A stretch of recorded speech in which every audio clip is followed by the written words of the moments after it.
Welcome dear grade 12 students to this video, which is about writing module 2b, pages 32 and 33. We've got two objectives for today's video. Number one is to analyze components of a compare and contrast essay. Number two is to write a topic sentence to each of the given paragraphs of a main body.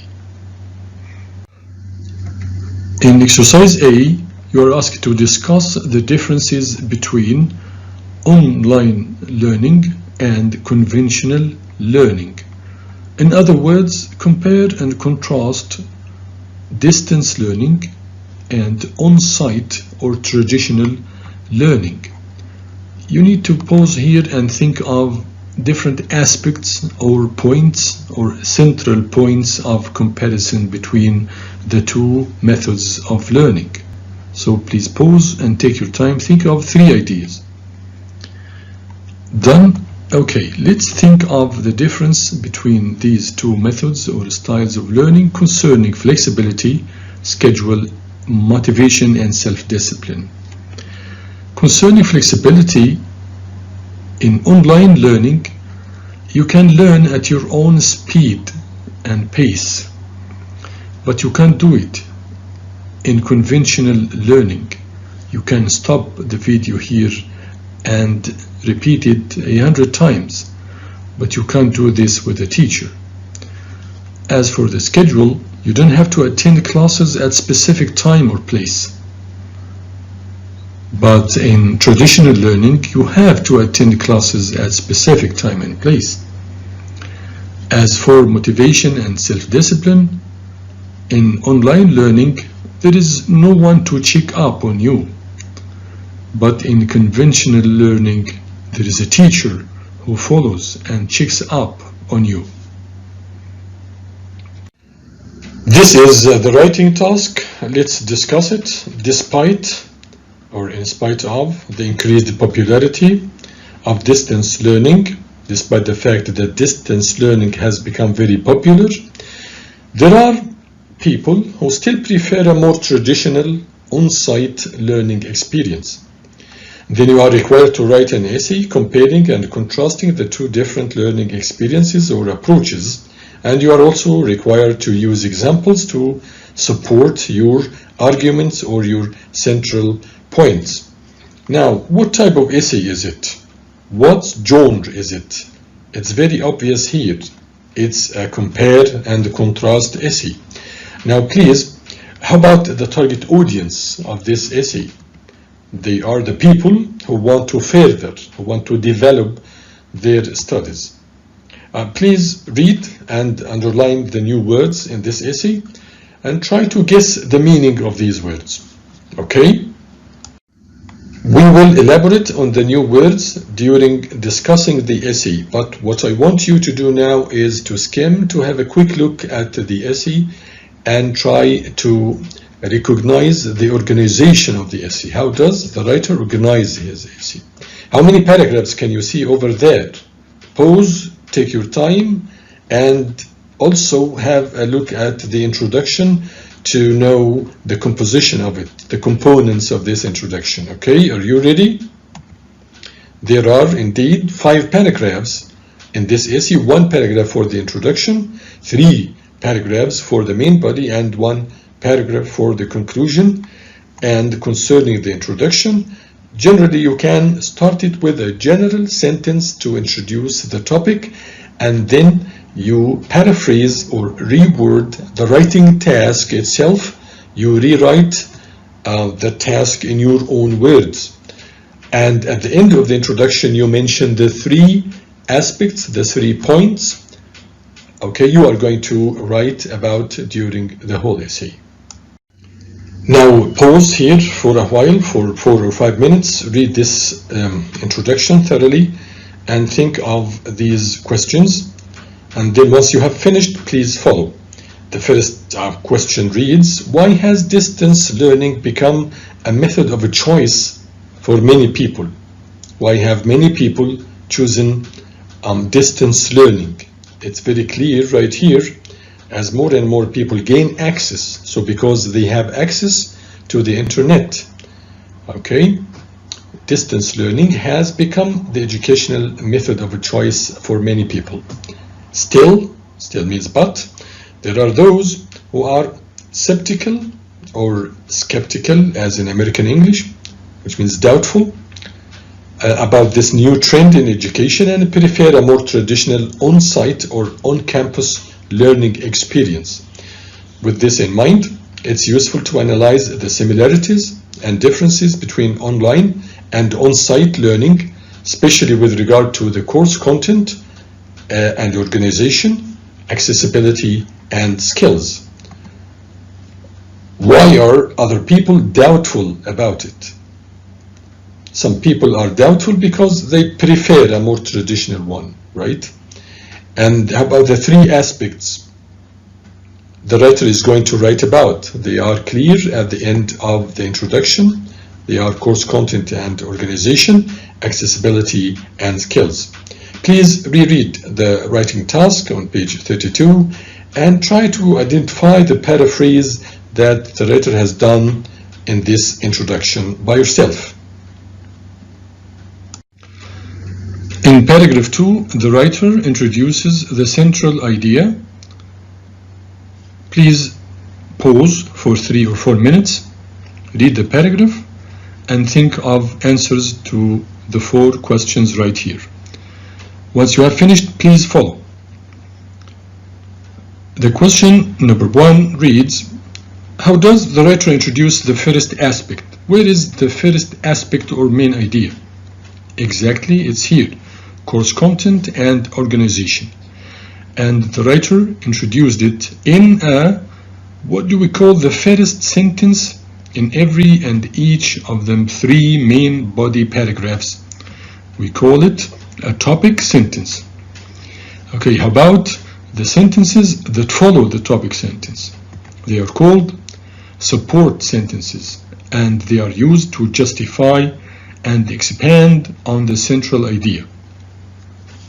So, there are both similarities and differences in the course content and organization of distance and on-site learning. Sometimes he uses distance and sometimes he uses online learning. Okay, online learning provides just as much course variety as on-site learning. The writer uses the structure as to express what? Similarity, or difference to express similarity. So both of them are similar in the variety of courses provided. But the types of courses offered may differ. Here he is introducing a point of difference. Courses which require hands-on learning, which means practical learning, such as engineering and medicine, are more suited to traditional learning environments. Conversely, courses which have a largely theoretical curriculum, like philosophy, are ideal distance courses. Moreover, you notice the use of many linkers right here. Conversely, moreover, but, while. Okay, moreover, online courses are usually structured into modules which can be completed at the learner's own pace. While here means but on-site courses have set start and finish dates. Okay, does the writer use linkers? Yes, he uses many linkers. But what is the function of, let's say, conversely? It means exactly in contrast. How about the function of moreover? It is used to express addition. And how about but and while here, which also means but? They are used to express contrast also. Does he provide examples? Sure. He provides examples using like and such as. Let's continue. In paragraph 3, the writer introduces the aspect number 2, or the second main idea. In the same way, please pause here for 3 or 4 minutes and think of answers to the 3 questions here. Once you have finished, please follow. Can you spot the topic sentence in this paragraph, including the main idea? Indeed, the first sentence is the topic sentence, and the main idea is accessibility. Another point of comparison is that of accessibility. Unlike on-site learning, unlike is used to introduce a point of difference. Unlike on-site learning, which is subject to limitations of time, space, and location, starting from this comma until this comma, this structure is called exactly, it's a relative clause. It starts with a relative pronoun, and the whole sentence is a relative clause, and it is a non-defining or non-restrictive relative clause, which means that we can read the paragraph without it. We can say, unlike on-site learning, online learning is more flexible and inclusive. It enables people of all ages and backgrounds to attend a university of their choice, regardless of its geographic location and their personal commitments. In addition, with the function of in addition, it is used to add a point. It means what's more or moreover. Online learning is more affordable. More affordable means cheaper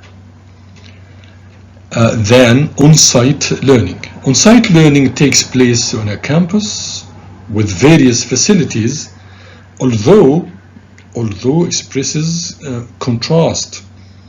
Although the availability of facilities makes the learning experience far more enjoyable, it also increases the cost of attendance because these facilities need to be maintained and upgraded. We have elaborated on the functions of the underlined linkers. Now, are there any comparative structures? Indeed, this is a compare and contrast essay. This is why there must be comparative structures used in the paragraphs. Yes, there are many comparative structures. The use of more flexible and inclusive, more affordable than, far more enjoyable, right? The writer introduces the third and last aspect or main idea in paragraph 4, and in the same way you can pause here. Take your time to read the paragraph and think of answers to these questions. And once you have finished, please follow. The function of the underlined linkers we use finally to introduce the last item in a list, the last idea in a list of ideas, and we use such as to give examples, right? And why do we use in contrast or conversely to express contrast? Okay, it's very obvious, and it's the same here with using nevertheless, which means but.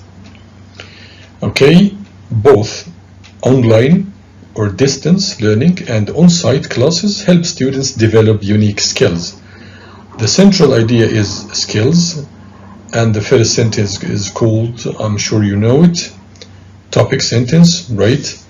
The writer uses both to express the fact that the two styles of learning are similar in certain point, which is in developing the students' skills. At a traditional school or university, students are able to meet face to face with both instructors, teachers, and classmates or colleagues. Is it important? Yes. This gives the students the opportunity to improve important interpersonal or interactive skills, for example, or such as communication, listening, negotiation, and conflict management. Conversely, in contrast, in distance learning, students have fewer opportunities to face-to-face interaction. So this is a point of difference, right? Nevertheless, which means but, the fact that they work independently helps to build their confidence and sense of independence and responsibility. Please use your dictionary if you don't know the meaning of these words: responsibility, independence, confidence, opportunity, conflict management, and add them to your word list in order to enrich your language. Okay, how about the style of writing in this essay? Is it a formal or informal? And if you can give evidence, this will be excellent of you. Let's check. It's a formal style. Why? Because there are no abbreviations or short forms. There are passive structures. In the last sentence of the previous paragraph, the previous slide, you will find the sentence, facilities need to be maintained, which is a passive structure. And formal language. This is an evidence of formal language. Instead of using but, the writer uses nevertheless. The essay also is objective, which means that the writer is all the time on the topic. He is not subjective. He does not use the first person pronoun I. He doesn't express his own opinion or emotions. Okay, he is neutral. As I told you, the writer does not express his own opinion. Okay, let's continue. In the conclusion, we sum up the whole main points, and we start the conclusion with a suitable linker. Here also the writer has used some comparative structures like more, better, and best. Has the writer done what he was required to do? Yes, indeed. He has compared and contrasted distance learning and on-site learning by covering 3 different aspects as we have discussed. In exercise C, page 33, you will find 3 body paragraphs. This is number 1 of them. They are comparing and contrasting vocational or technical schools and traditional colleges. Choose a suitable aspect. One of these 6 aspects, only one is suitable for each paragraph. Choose the right one, so pause, take your time to choose the right one, and then develop it into a topic sentence. Here is a clue for you. Okay, once you have finished, please check your answer. Okay, and then compare your topic sentence to this given one, and do the same with the following 2 paragraphs. Okay, pause here. Okay, and think of the suitable idea to be put here. Here you are some clues. He is talking about time. Check your answer. It's time factor, exactly. Compare your topic sentence with this suggested one, and then move to next slide. Okay, done. Here you are some clues to help you with the last paragraph. It's talking about workforce, promotion, advancement.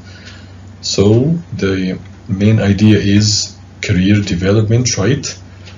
And please put it in a topic sentence and compare it with this suggested one. Done. This is a summary of this video. Please pause, take your time to read it thoroughly, and thank you so much for watching this video.